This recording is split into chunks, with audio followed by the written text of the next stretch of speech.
Care from a Patient's Perspective, presented by Janee Stokes, Isioma, Utebor, and Richard Wade. The patient is a 94-year-old female of African descent. She is college educated, currently a microbiologist. Primary caregiver is the daughter. Her diagnosis currently is respiratory failure secondary to Streptococcus pneumonia. Recommendation: palliative or hospice care. Currently, the patient is very ill and intubated. Spikes, a 6-step protocol for delivering bad news. The goal is to enable the clinician to fulfill 4 most important objectives of the interview: disclosing bad news, gathering information from the patient, transmitting the medical information, providing support to the patient, and eliciting the patient's collaboration in developing a strategy or treatment plan for the future. This was the chosen method of communicating with the daughter.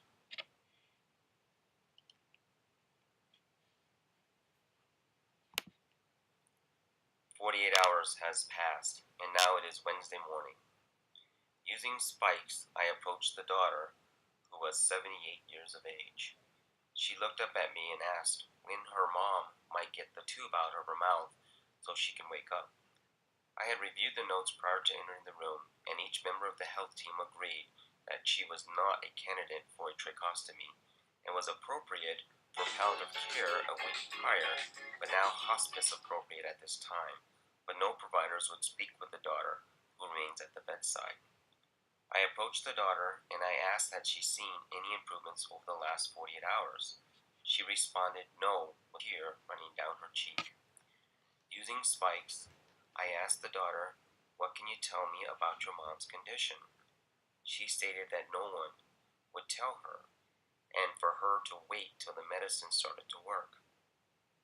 I understand we are talking about your mom. She seems to have been a very strong woman. And then I asked if she had any siblings. The daughter responded that they only had each other now. So I sat across from the daughter and I reached out my hands to her and I asked if she was a religious person, and if so, would she like to pray with me? She responded yes, so I stood up and reached across Mom, gathering her mom's hands and hers in mine to pray together. As we prayed, I could feel a warm tear running down my cheek. And then I asked God to provide us with the wisdom and give us strength to make the right decisions for Mom. After the prayer, I walked around the bed to the daughter's side and explained what was happening with her mom. Tears began to flow from her eyes and she began to sob, and then stated this is not what she would want, and then stated she wanted to withdraw care. I explained that she would not starve for oxygen nor gasp for air. I explained we would provide her with medicine prior to removing the tube from her throat so she would be cool as she drifted off to rest. She asked me to stay with her, and so I did.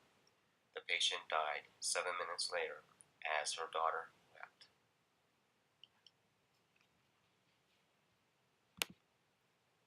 From her daughter's perspective, she cannot stand going through life without her mother. Her mother is her only source of joy and her only companion. She believes that intubation will help her mother regain life and make her feel cold.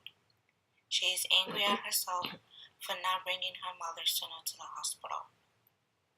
From the physician perspective, the physician team all agreed to the idea of withholding care or sending patients to hospice or palliative care due to poor prognosis. However, the team all decided and chooses to continue care due to legal consideration and respect for the daughter's preference for full code.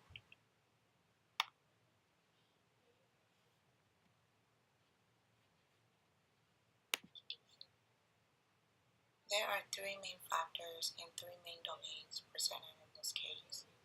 Despite the patient's poor prognosis, the healthcare team failed to provide better communication of the pros and cons of care her daughter has to face.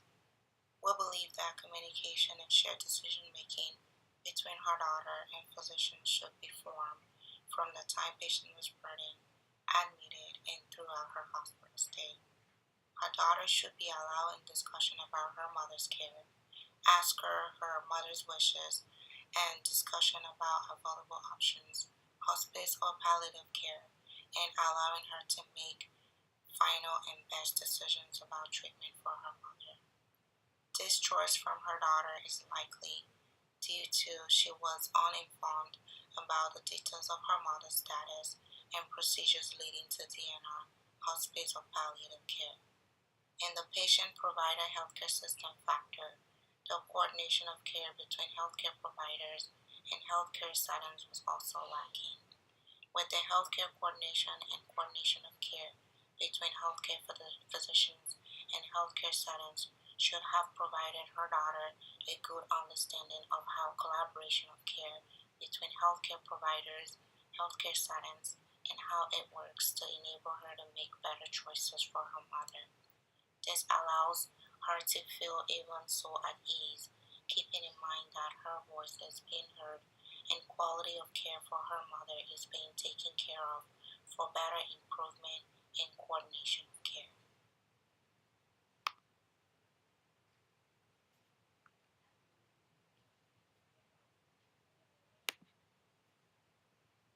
Although the patient did eventually pass on, the healthcare team has now left an indelible mark her daughter will now have to live with for the rest of her life. The physicians contributed or added to her daughter's anger and frustration by not appropriately communicating care or allowing her in shared decision making. We believe that every patient or family deserves to be treated with respect and with values. Physicians should open channel of communication, share decision making, and work with patient and family to utilize care that is appropriate and care that will include patient and family health related values and preferences.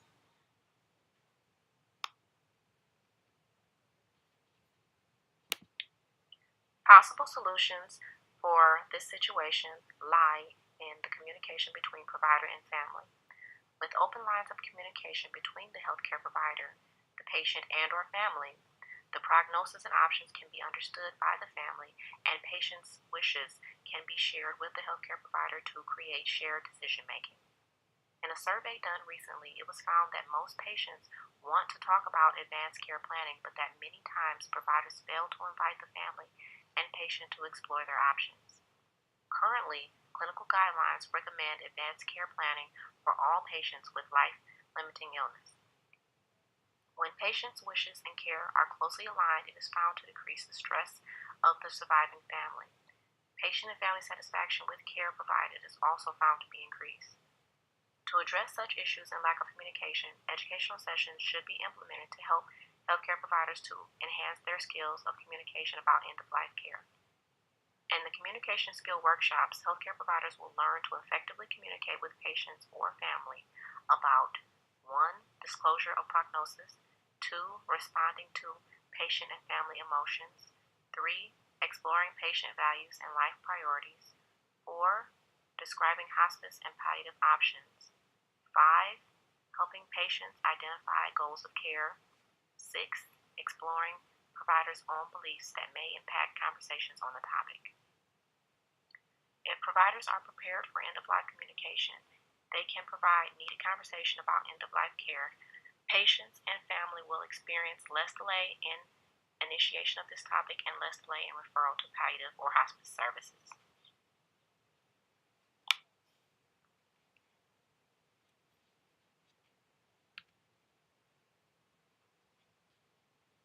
Summary.